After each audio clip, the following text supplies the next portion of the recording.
Olá, sejam todos bem-vindos, todas bem-vindas aqui à nossa continuação do nosso material de AppScript, e que no momento a gente está trabalhando mais na questão aqui do Bootstrap, de como que funciona o Bootstrap, essa parte da grade, né, que seriam as linhas e as colunas, que é meio que a base de toda a linguagem aqui toda a linguagem não, toda a estrutura do Bootstrap, né, basicamente sai disso, né, sai da questão dos containers, que aqui eu vou usar só um container fora. Dentro desse container vai ter as linhas e dentro de cada linha a gente vai dividindo as colunas, beleza? Essa parte aqui, ó, é uma parte assim, ó, bem visual, né? Uma parte assim, a gente tem que ter realmente um entendimento bem da parte visual mesmo. Então vamos ir dificultando aos poucos este entendimento. Provavelmente agora, vou pegar aqui no testar implantações. Provavelmente agora, eu não falei em nenhum momento de margem, nem de padding. Isso são dois assuntos que são bem importantes para vocês entenderem aqui as questões. Bom, aqui a gente estava igual. Ah, inclusive a gente já falou de border, né? Como eu tô vendo aqui, a gente já fez o border, mas a gente ainda não fez esta parte aqui, ó, do padding e do margin. Os dois são muito importantes. E vamos começar a entender como que funciona cada um deles. Então aqui, ó, para facilitar o entendimento, isso é reduzir o máximo de coisa possível, né? Vou deixar passar isso aqui para baixo. Vamos deixar o mínimo de coisa possível, né? Vamos deixar aqui no caso vamos tirar tudo isso aqui, deixar só o mínimo possível para vocês entenderem. Então o que acontece? Eu vou tirar esse aqui primeiro. Então, ó, deixa eu dar uns enter para vocês entenderem o que que eu estou tirando com mais facilidade. Ó, eu tenho aqui, ó, o principal, que é o body, que é o container fluid. Depois eu tenho o class row, que seria a linha principal. A gente só tem uma linha até agora. E dentro dessa linha, a gente vai vir e vai ter esse call 6. Então pode clicar em cima desse call 6, se você está digitando igual eu. Pode apagar tudo isso aqui, ó, dentro. E vamos voltar só para isso aqui, ó. Deixar só essa estrutura aqui, ó, com só um body e dois pares de divs, né? Um div que é o do row e um div que é do call. Pode deixar call 6 mesmo, deixa eu só salvar e vamos ver como é que ficou. Agora a gente ficou só com essa estrutura bem básica aqui, beleza? Vamos dar um atualizar. E aqui eu vou dar uma pequena explicação de como que funciona o caso do margin, do padding e também do border, né? Que esses três eles estão sempre em conjunto, né? Bom, o que que acontece? Deixa eu botar o border de novo. Vou botar aqui, ó. Botar o border aqui. Vou dar um atualizar aqui, só para a gente ter um border que fica mais fácil de visualizar.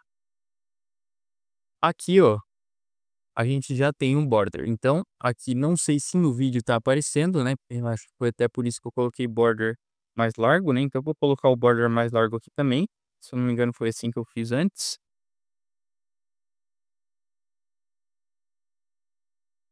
Border traço 3. Ali, ó. Acho que agora tá aparecendo no vídeo.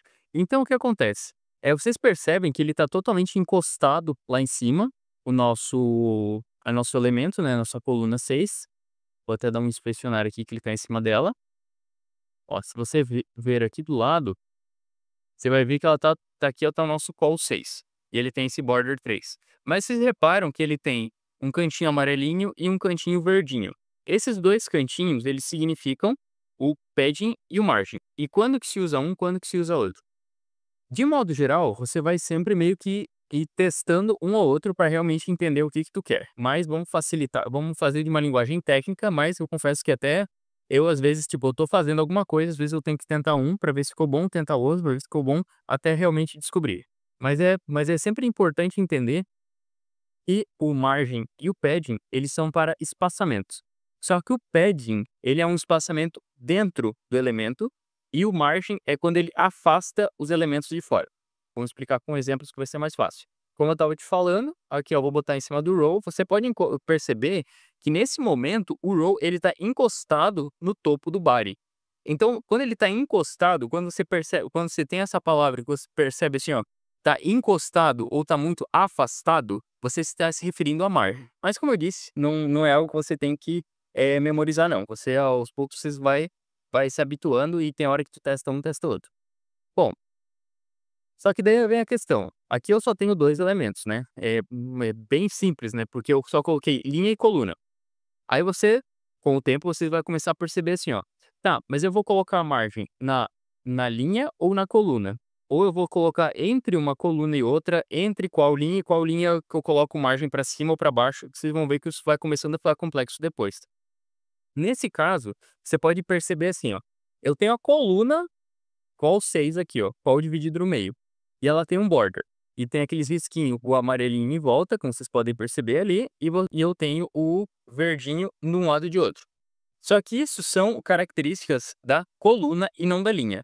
O que está encostando no body, se você for perceber, é a linha e não é a coluna. É o que é a linha que a gente quer trabalhar a margem. Então, por exemplo, digamos que eu quero que este elemento inteiro, esse TTT, ele não fique mais encostado, ele fique separado. Então, eu não colocaria a margem na coluna, eu colocaria na linha, porque a linha, ela é sempre a mãe ou o pai, não sei, da coluna. Então é na linha que eu quero afastar ou colar com algum outro elemento. Então quando eu quero afastar ou aproximar um elemento, eu não vou trabalhar na coluna, eu vou trabalhar na linha. Então aqui, ó, desse modo, eu vou vir e vou colocar uma margem aqui na linha. Eu vou colocar uma margem no topo. Primeiro eu vou colocar uma margem geral, depois eu vou explicar como é que funciona a margem dividida. Então aqui eu vou vir na minha linha e vou colocar, por exemplo, margem 5, M-3. Então, quando eu faço isso aqui, ó, M-3, eu estou fazendo uma margem geral. Então, ou seja, em cima dos lados e embaixo também. Então, eu estou fazendo uma margem que ocupa todos os pontos. Quando eu faço dessa forma, quando eu não especifico onde que eu quero colocar a margem.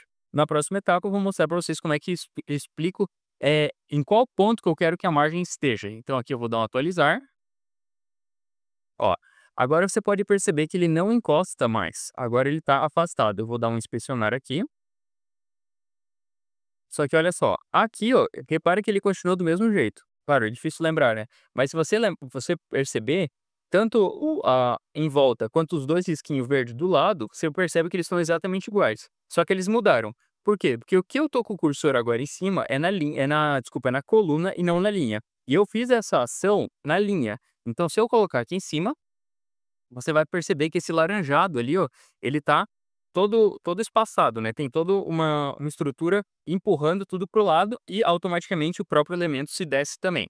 Só que o que acontece? Ele está de uma forma que ele está fazendo todos os cantos, ele está fazendo as laterais e em cima e embaixo. Só que às vezes a gente não quer isso. É bem comum a gente querer fazer uma margem só numa parte do que a gente quer.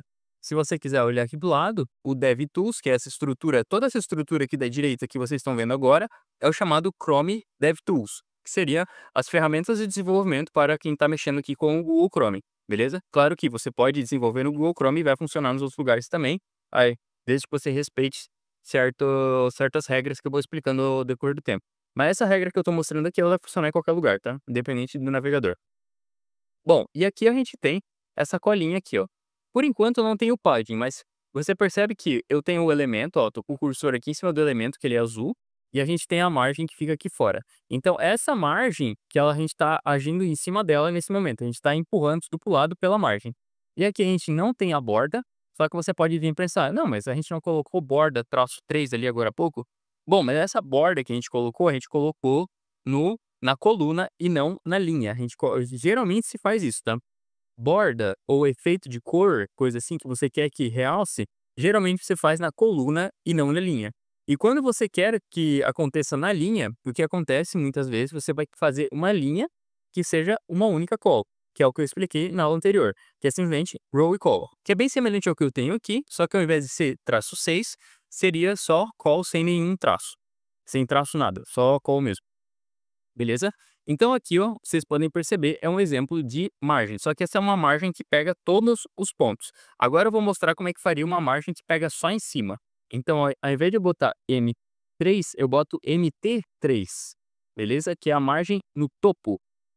Então agora vocês vão perceber que ele fez a margem agora de novo, ó. Vou colocar aqui em cima da row.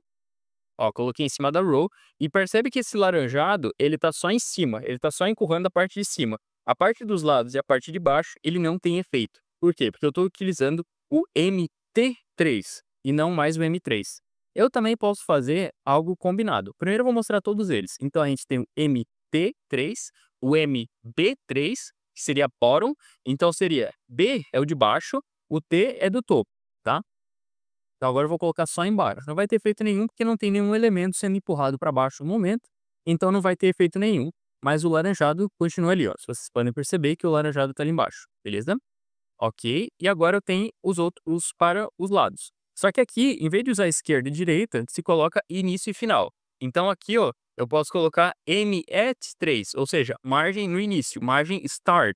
Não é margem esquerda. Então a esquerda a gente chama de início também. Então se você botar, você vai perceber que ele empurrou o body, ele se empurrou para o lado, beleza? E a mesma coisa você pode fazer para a direita, que seria a margem no final, que seria ME3, margin end. Em vez de ser direita, eles chamam de final, beleza? Aqui também não vai ter nenhum efeito, por quê? Porque ele não tem o que empurrar, ele não tem nenhuma coisa ali. Mas vocês podem perceber que o laranjadinho ali na direita consta ali, beleza? E aqui a gente também pode fazer as combinações. Digamos que eu quero fazer assim, ó. Eu quero margem 5, mas no topo eu só quero 1. Ou seja, ele lê igual no português ou no inglês, né? Da esquerda para a direita. Então primeiro ele diz que ele quer 5 de margem. Só que depois ele reduz para 1, mas só a partir de cima. Então, dessa forma, a gente consegue ir criando combinações. Então, é uma linha que tem margem 5, mas a margem no topo é apenas 1, beleza? Então, aqui, ele vai ter um aspecto diferente na parte de cima. Ó, você pode perceber que o lado direito está grande, esquerdo está grande, de baixo está grande, mas o de cima está só um risquinho. Por quê? Porque eu forcei e disse que a parte de cima tem que ser somente 1. Beleza? Então, aqui, ó, por isso que ele tem o MT1. Só que tudo isso que eu falei é tudo margem, ou seja, eu estou sempre empurrando um elemento do outro. Então, por exemplo, agora eu vou colocar um novo elemento aqui. Vou colocar outra row aqui em cima.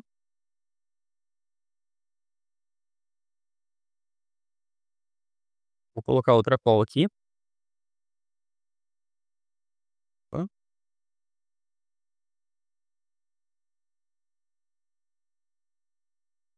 Ó, agora sim vai dar para perceber. Então, uma vai ser TTD e a outra vai ser Dante. Beleza? Então, eu vou atualizar aqui. Ó, agora a gente tem, ali em cima a gente tem a linha que tá só o meu nome, Dante. E embaixo a gente tem essa do TTT que tem todo um esquema. Então, olha só a diferença. Essa aqui, ó, tá crua, não tem nada. E essa aqui tem margem 5 e mais em cima tem margem 1. Aí agora o que acontece? Se eu quiser, ele já tem border. Eu vou mostrar como é que funciona o padding. Então, o margem, ele empurra as coisas. O padding, ele mesmo, ele se implode, ele se empurra para ele mesmo. Então, o que isso quer dizer? Repara a distância entre este TTT e essa borda aqui do lado. Agora vocês vão ver que ela vai esticar. Aí, ao invés de eu querer margem, eu vou querer padding. Só que o que acontece? Eu não quero padding aqui na linha. Eu acho que, na verdade, eu acho que não vai ser na linha, acho que vai ser na coluna. Como eu disse, muitas coisas a gente vai tentando mesmo. Mas aqui, ó, são poucas opções. Então, eu vou colocar um padding, ou seja, aquele que ele se empurra para dentro dele mesmo, e bota P3. Vou colocar o padding de tamanho 3. Aí agora a borda vai engordar. Deixa eu ver se eu fiz certo. É isso mesmo, certinho, ó. Então o que acontece? Lembra que isso aqui, ó, ele estava bem pertinho a borda do texto. Ou seja, a margem, ela continua a mesma coisa. Se você perceber, ele continua empurrando a mesma quantidade de pixels, né? Ele continua empurrando a mesma quantidade de coisas, de pixels, de tamanho, dos elementos ao redor. Só que o padding é quando ele mesmo se empurra. Então é como se ele criasse um tamanho ali dentro dele mesmo, entendeu? Então por isso que é o padding. Então se você colocar aqui em cima, ó, só que aqui tem um detalhe, né? A margem, a margem, ela ocorreu na linha e o padding ocorreu na coluna. Esse não é uma regra, você também pode colocar padding na linha. Só que aqui, como eu tenho o border na coluna, eu já coloquei ali, ó, para facilitar, beleza? Então aqui, ó, só, mesma coisa também, você pode colocar P3, ou você pode colocar também P3 e pode colocar padding top 1, ou seja, eu vou colocar 5 só para ficar bem realçado. Então eu quero um padding 5 em todos os cantos, só que em cima eu quero só 1. Então, ó, eu vou vir aqui e olha só, curioso, ó, ele ficou Para todos os lados ele ficou para baixo e para os lados ele ficou grande. E em cima ele ficou só um fininho. Por quê? Porque eu vim e escolhi dessa forma. Se eu quiser eu posso colocar S também para Start. Essa regra aqui, ó, do Start, End, topo e Bottom e a parte de baixo, ela funciona para todo Bootstrap pela mesma regra, tá? Ó, e aqui, ó, por exemplo, você pode perceber que agora ele tá fininho para a esquerda, mas em todo o resto ele tá grande, beleza? Então aqui, ó, uma pequena pincelada desse material de como é que funciona o margin e o padding no caso do row e da scroll, beleza? Se vocês precisarem de alguma coisa, pode entrar em contato. Quiserem algum desenvolvimento particular, algum desenvolvimento de AppScript, alguma consultoria, alguma aula particular, pode entrar em contato. Maior prazer atender qualquer um de vocês. Eu sempre deixo o Instagram e também o WhatsApp aqui embaixo, beleza? Até a próxima. Valeu!